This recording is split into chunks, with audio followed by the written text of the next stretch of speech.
L'Auditorium Serena Mollicone del Plesso Gioberti dell'Istituto di Istruzione Superiore Vincenzo Simoncelli di Sora ha ospitato l'incontro con il giornalista scrittore Ezio Mauro per discutere insieme all'autore del suo ultimo lavoro intitolato La caduta, cronache della fine del fascismo, un volume che vuole far riflettere su un momento particolarmente intenso della storia italiana. Ad accogliere l'autore la dirigente scolastica dell'istituto Clelia Giona, insieme ai docenti di riferimento che hanno proposto la lettura ai propri studenti. Abbiamo l'onore di ospitare il grande giornalista Ezio Mauro, direttore di diverse testate nazionali importanti, che ci permetterà di condurre i ragazzi verso un'attività particolare, una lezione interattiva, perché studiare storia è sempre qualcosa di un po' particolare per gli studenti. Forse farlo in maniera nuova, attiva, partecipativa, può condurre gli studenti sì ad avere degli elementi conoscitivi, ma soprattutto a riflettere, confrontarsi e magari a farsi anche un'opinione personale, che è l'obiettivo fondamentale di ogni percorso formativo. Siamo veramente lieti di ospitare una personalità così importante che raggiungerà, spero, il sentimento, la conoscenza dei nostri studenti. I ragazzi hanno letto il libro con piacere, si sono interrogati anche su tanti aspetti diversi da quelli che sono i manuali scolastici, perché effettivamente è una figura un po' particolare, diversa, quella che abbiamo letto nelle pagine di Ezio Mauro. Allora, il titolo ovviamente non è una frase di Ezio Mauro dichiara che il titolo è preso proprio da un'espressione di Mussolini. Inizia tutto in questa notte, la notte tra il 24 e il 25 luglio del 1943, con la richiesta da parte del Gran Consiglio della deposizione del Duce.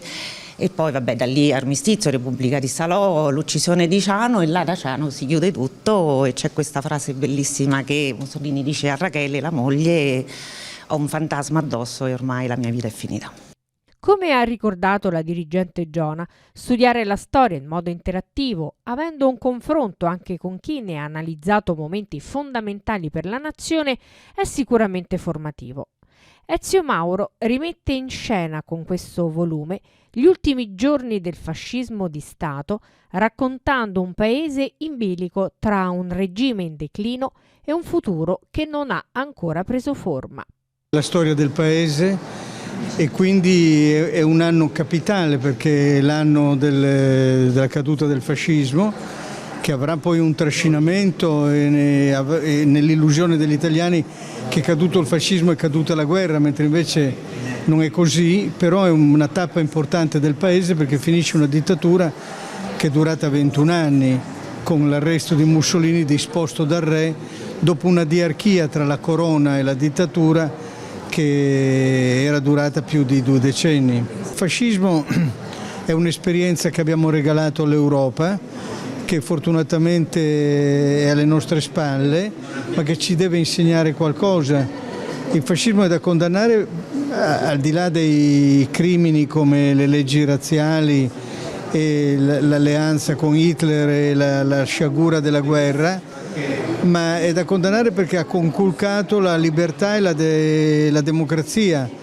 quindi ha tenuto gli italiani in uno stato di minorità, di soggezione. E quindi la lezione per i ragazzi che discutono questi temi con i loro insegnanti e in questi incontri che la scuola organizza è una lezione sulla democrazia, che non è una risorsa naturale che c'è per sempre, non è neanche un dono della provvidenza, è una conquista umana, e nel caso specifico è una conquista di quella parte degli italiani che si sono ribellati alla dittatura fascista e all'invasione tedesca con la resistenza, che ha contribuito a far sì che la nostra democrazia non sia concessa dagli alleati che ci hanno risalito la penisola liberandoci, ma sia in parte riconquistata, una parte sufficiente, riconquistata proprio dalla ribellione, dalla resistenza dei giovani italiani, operai, studenti, soldati sbandati, che sono saliti in montagna, nelle campagne, per combattere contro la dittatura e riconquistare la libertà.